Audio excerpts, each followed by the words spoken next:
বয়স মাত্র 9 বছর।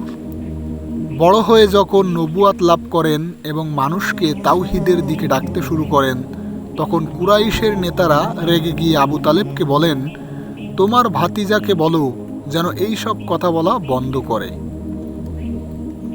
আবু তালেব প্রথমে তাদের শান্ত করে ফেরত পাঠান, কিন্তু তারা বারবার আসে হুমকি দেয়।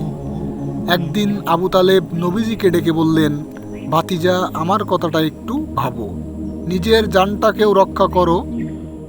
নবীজি সাল্লাল্লাহু আলাইহি সাল্লাম বুঝে যান চাচা হয়তো আর তাকে রক্ষা করতে পারবেন না।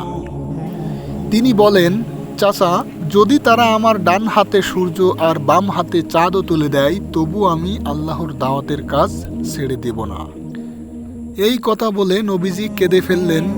চাচা আবু তালেব ভীষণ কাঁদলেন, বললেন, ভাতিজা, যা ইচ্ছা তাই করো, আমি কখনোই